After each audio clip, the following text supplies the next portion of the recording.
Alright, I'm Brennan, and this is the Aeritae Consulting Group. And then this is our group. I'm Elliot. My name is Schubert. I'm Elliot. I'm Dustin. We're sponsored by Chris. So we are working with Aeritae. It's founded in 2001 in Minneapolis, Minnesota. They are a workflow, they're a consulting group specializing in ServiceNow, which implements clean workflow and optimizes it. ServiceNow is mostly like a cloud-based workflow optimization tool platform that can be used in a lot of ways.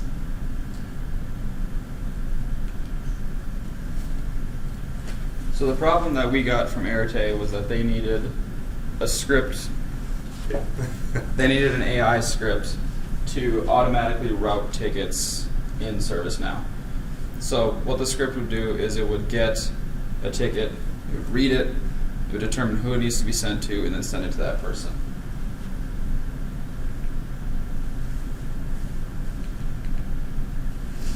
So our solution was that we would be using Dialogflow to make an agent that does exactly what we needed to do.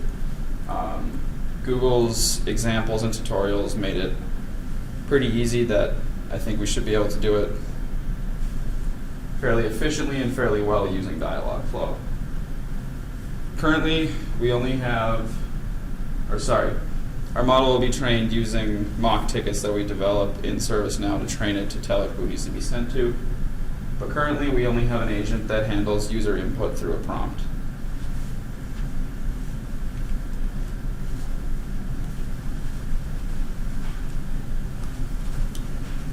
All right, so now just to talk a little bit about scheduling and timelining.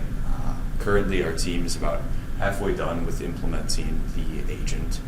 So right now we have, we were given at the beginning of this semester sort of a rough outline of what Chris wanted us to do.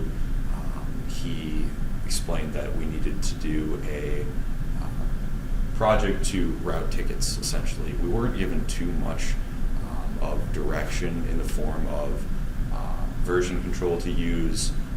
The only thing we were given was he wanted us to use the API for ServiceNow, as well as he made Google AI, the cloud-based AI platform, a suggestion of what we could actually use to train the model and to train the database for each ticket that we pass through. So our team's about halfway done with implementing the user stories that we have created with the initial project guidelines and specifications. So right now, users should be able to log into an instance of ServiceNow and edit and maintain the scripts and the code base that we have.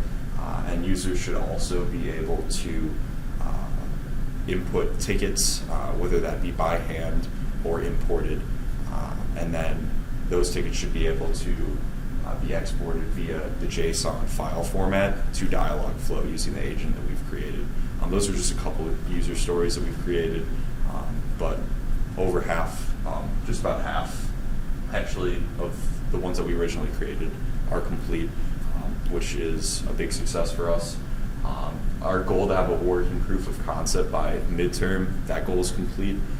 What we wanted to do initially was we wanted to set ourselves up that we could have this agent fully completed by midterm. It was kind of a lofty goal, but we wanted to have something working and in the books for an agent that could handle tickets along the entirety of the pipeline between ServiceNow to Dialogflow all the way to Google Firebase, which is what we decided to use for the database, and then the model training. And so that goal is done. The other goal, the other part of that goal would be to actually get a data set from Chris. Unfortunately, that couldn't happen because with disclosure agreements, as well as the nature of the tickets and the requests that are handled within Aeritae, he couldn't provide us with a complete set of data. So right now we're currently working with tickets that we've created and requests, which is fine. It works, but that's not exactly the environment we'd hope to have. But we still have been making a lot of success with our current situation. And then the timeline for the project success has been maintained fully. We initially had some issues with creating sort of a knowledge base for what we've been working on, documents as well as project goals. But we've gotten a lot better with that. We maintain sort of confluence within a Google Doc system that's shared by all of us. And so the progress that we've made, we initially started off with research. We didn't really know specifically where to start or where to look.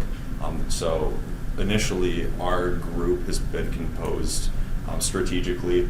Dustin, Elliot, and Brennan are all taking the Intro to AI class, so that was a good fit. And then Shubit and I, we work at the help desk on campus, and so we have previous ServiceNow experience. So research was divided up amongst us as users and then as individuals interested in AI.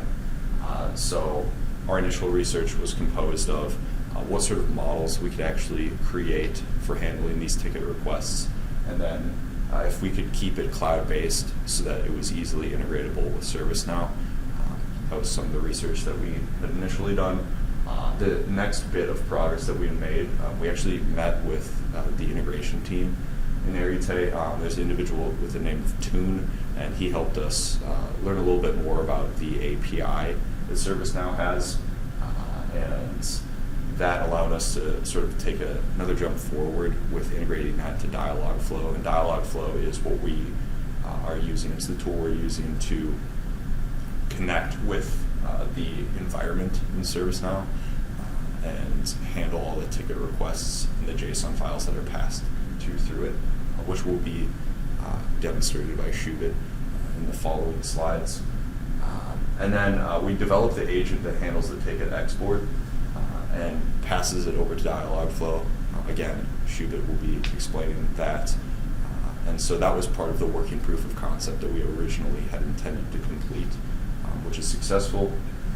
And then the other bit of progress that I had touched on a little bit earlier was time tracking. We started off a little bit late in terms of the developer instance, getting that up and running, as well as some of the specific documentation that was requested by our sponsor, Chris, as well as us. The progress that we've made on compiling that, as well as sort of updating what we've been doing in a better formatted document, has also greatly increased in that confluence of knowledge that we were talking about earlier. So in terms of progress, that's what we've made so far, and I think we all can agree that we've made leaps and bounds over the course of this half of the semester, and we'll continue to be on track for hopefully before the month of the end of the semester, to get done with the full-fledged agent, and then we can start moving on to data analytics and actual data within the tickets that are processed. So pass it on to Shubit. He can explain a little bit more about how this agent works. So, although we have more work done than what's going to be shown here, this is just more of a proof of concept. So, over here, this is my developer instance of ServiceNow. You can see here's some of the mock data. There's some of them that are just default that come with each developer instance of ServiceNow. And then there's also some of them that we've added. So the first one that I'll show here is incidents ending with 003. Basically what our Dialogflow does is, do you see this assignment group right here, as well as assign to? Our little demo here basically removes those assignment groups and assign to, and would bring in the service desk, which is another assignment group. So what this basically is it's kind of like how the help desk is ran through or at NDSU. So most of the incoming tickets or incidences go to the help desk, and then we are the ones who kind of move it to other people like network, desktop support, enterprise systems. So this would be something more for like NDSU, but since we have more AI stuff, that would be for other companies who would prefer to do that. But this, again, is just a demo here. So you can see right now it's assigned to network, and it's assigned to David Liu specifically. So what our Dialogflow does here is, in this prompt field right here, I can say we have a couple of training phrases, as you can see right there, but I can say update. Actually, let's do this. Assign a group to incident 003. So you just need to put the number that it ends with. So let me just make sure I spelled everything correctly. Yep. So you hit enter, and you can see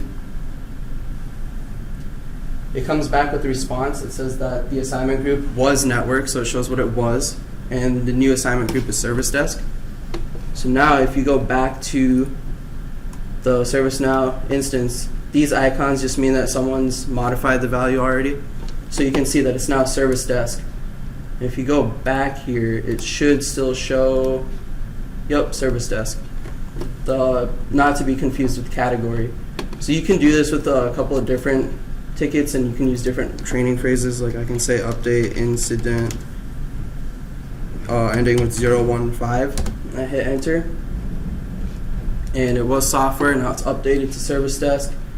You can come over here, scroll down to 115, and it still shows assignment group, but you need to refresh it or just open the incident, and you can see it's service desk now.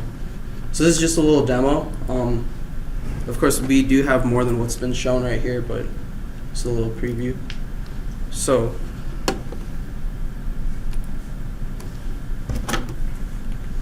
a couple of issues that we had. Again, we did a lot of research, but we were struggling with how to get ServiceNow integrated to Dialogflow. Toon, who was one of the integrators, helped us out with that, and he showed us. And then as soon as we were able to do that, a lot of the work after that was much easier. And then again, with that came a slightly late development start. Again, we did a lot of research. We wanted to see what was the best form, and like Jack said, we came across Firebase and Dialogflow. And then just some slight communication issues. Some of us work 20 hours a week or more, so there's not a really good time where all of us can meet outside of Wednesdays after 4 or around 4. So if we want to meet up after that, we typically try to do weekends, but it can become a problem to try to get the whole group together.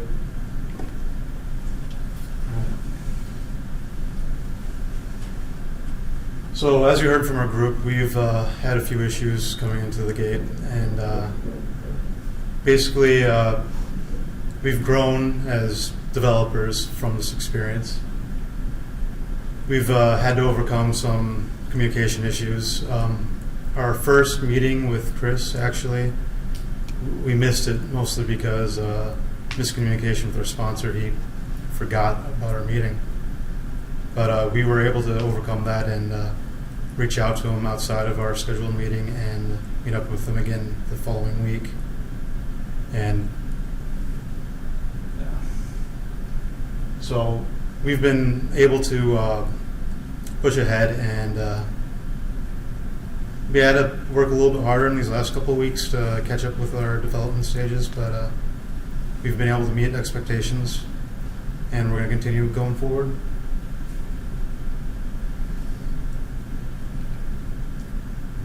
And so what's next for our project is we're going to continue developing our program.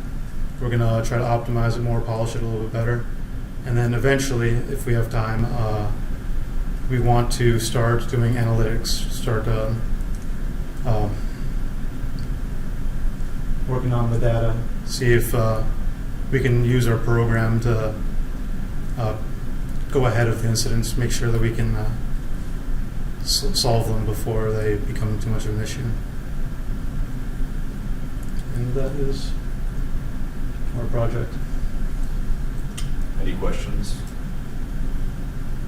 Can you, there's kind of you're talking about going ahead with AI and going ahead with data analytics, and I'm confused on what So you mean by basically, each of those. Chris wanted an AI to basically look at the incoming incidences, right, based on the short description and the description and just some prior knowledge that the AI would have. He wants us to automatically assign it. But once this project's complete, it's kind of like bonus points. If we could provide some kind of data analysis, like with graphs and other visuals, that would be what would come if, like, when we finish this first project. if that makes. It kind of makes sense, but so are some of you doing the AI part, some doing the data So analytics? right now, we're all trying to do the AI part and get that first project finished. Once that's completely done, then we'd be looking at the data analysis and trying to do that. So that's like what would come after our first project that we're doing. So And the analysis would be in the forms of, once the AI is complete, you know, basically have an external application that's monitoring the flow of tickets and who's getting assigned the tickets, how many tickets per day, what time they'd be coming in. And if there are like incidents that occur frequently, having a chart or a graph or some way of actually logging this data, whether that be logs or something visual, was something Chris suggested that would be interesting to do, but after the initial project has been completed. Okay. Sounds good. So you guys planned on routing tickets based on just like the text, right? Like Yes. classifying them. So I noticed you guys like manually created some stuff. Have you found any other like larger data sets? We have to create it manually. We can import data sets that are, pre-built, but in terms of actually training it for the AI in Firebase, the issue is we weren't provided a data set. We were only given specific like user group names, some of the individuals. So we kind of have to create our own set and then provide that.